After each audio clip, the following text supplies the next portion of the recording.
السلام علیکم۔ Voice of America کا پروگرام ہے خبروں سے آگے اور میں ہوں خالد حمید۔ ناظرین، پاکستان میں حکام کا کہنا ہے کہ نومبر کے مہینے میں پاکستان کے مختلف علاقوں میں دہشت گردی کے واقعات میں 34% اضافہ ریکارڈ کیا گیا ہے اور مجموعی طور پر دہشت گردی کے 63 واقعات میں قانون نافذ کرنے والے اداروں کے 37 اہلکار جان سے ہاتھ دھو بیٹھے۔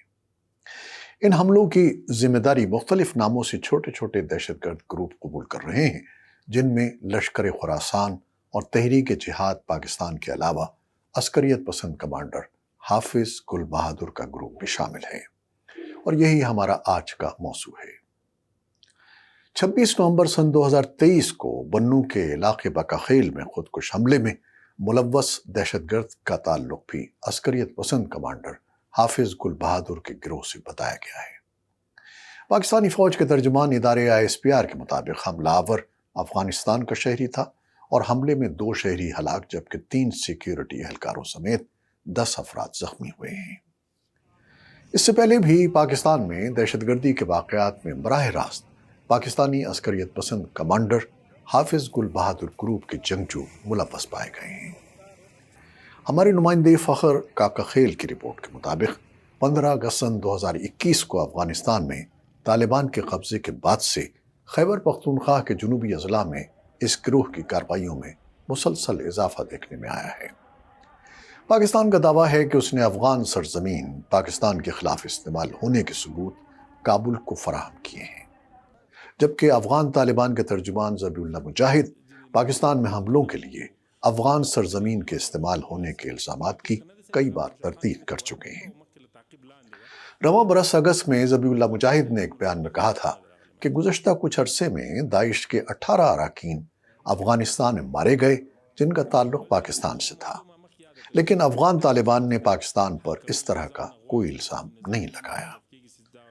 حکومت پاکستان اور افغان طالبان کے درمیان ان الزامات کے تبادلے کے دوران حافظ گل بہادر گروپ سے تعلق رکھنے والے سفیان کاروان نے 31 اگست کو سیکیورٹی فورسز پر خودکش حملے کی ذمہ داری قبول کی۔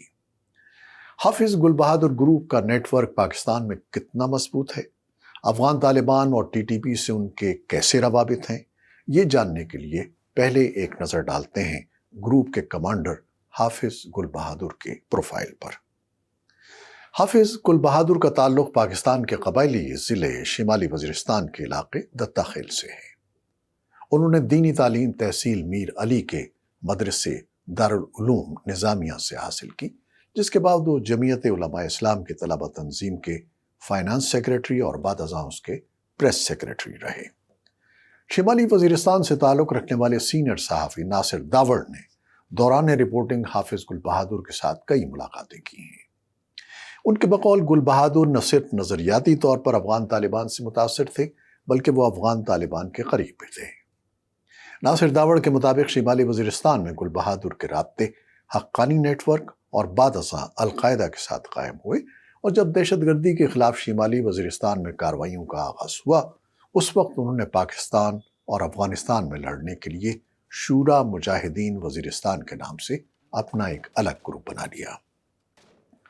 کمانڈر حافظ گل بہادر کے اہداف افغانستان میں تھے جبکہ TTP زیادہ تر پاکستان میں فعال رہی، اس لیے کمانڈر حافظ گل بہادر نے TTP کے ساتھ رابطے بحال رکھے لیکن باضابطہ شمولیت سے گریز کیا۔ اس وقت ان معاملات کو قریب سے دیکھنے والے معروف تجزیہ کار رفعت اللہ اورکزئی کہتے ہیں کہ حافظ گل بہادر پاکستان کی ریاست کو براہ راست چیلنج کرنے سے گریز کرتے رہے ہیں۔ وائس آف امریکہ سے بات کرتے ہوئے رفعت اللہ اورکزئی نے کہا کہ گل بہادر مختلف دھڑوں کے اتحاد مجاہدین کا حصہ رہے ہیں، اور ان کے حوالے سے عمومی تصور یہ تھا کہ وہ حکومت نواز کمانڈر ہیں۔ جب TTP بنی تو اس وقت انہوں نے اپنی علیحدہ شناخت کو ترجیح دی اور ان کی یہ حکمت عملی کافی حد تک کامیاب بھی رہی۔ پاکستان سیکیورٹی فورسز نے جون سن 2014 میں شمالی وزیرستان میں موجود تمام گروہوں کے خلاف بلا تفریق آپریشن ضرب عصب کا آغاز کیا تو دیگر عسکریت پسند گروہوں کی طرح حافظ گل بہادر نے بھی پاکستان افغانستان کی سرحد پار کر کے افغانستان کے صوبے خوست میں پناہ لی۔ صحافی ناصر داوڑ کے مطابق افغانستان میں رہتے ہوئے حافظ گل بہادر کے کالعدم TTP سے بھی رابطے مزید مضبوط ہوئے، اور جب TTP کے ساتھ حکومت پاکستان کے مذاکرات کی بات چلی تو حافظ گل بہادر سے بھی مذاکرات ہوئے جو ناکامی سے دوچار ہو گئے۔ حافظ گل بہادر کو عموماً حقانی نیٹ ورک کا حصہ سمجھا جاتا ہے۔ یہ تاثر اس لیے بھی ہے کہ حقانی نیٹ ورک کے مراکز شمالی وزیرستان میں تھے، جہاں حافظ گل بہادر نے ان کا ہر سطح پر ساتھ دیا تھا۔ مبصرین کا کہنا ہے کہ وزیرستان اور افغانستان کے جنگجوؤں کی ایک بڑی تعداد کا حامل رہنے والا حافظ گل بہادر گروپ آئندہ آنے والے دنوں میں اپنے حملوں میں تیزی لا سکتا ہے، اور پاکستان کی جانب سے افغان طالبان پر اس گروپ کے خلاف کارروائی کے لیے دباؤ مزید بڑھ سکتا ہے۔ نومبر میں وائس آف امریکہ اردو کی ویب سائٹ پر چھپنے والے مضمون میں صحافی ضیاء الرحمان نے دہشت گردی کے واقعات میں ایک اور گروہ کے حوالے سے تفصیلات پیش کی تھی۔ انہوں نے جن ماہرین سے بات کی تھی ان میں سے بعض نے پاکستان میں دہشت گردی کے واقعات میں اضافے کو غیر قانونی تارکین وطن کے خلاف کریک ڈاؤن کا رد عمل، جبکہ بعض نے پاکستان میں عام انتخابات کی تاریخ کے اعلان کو ان واقعات میں اضافے کی وجہ قرار دیا تھا۔ ناظرین، آپ جانتے ہیں کہ پاکستان میں عام انتخابات کے لیے فروری کی 8 تاریخ کا اعلان ہو چکا ہے۔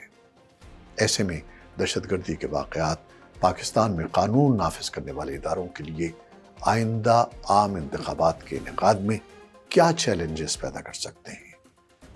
اپنی رائے ہم سے کمنٹ سیکشن میں شیئر کیجیے گا۔ خالد حمید کو اجازت دیجیے۔ اللہ حافظ۔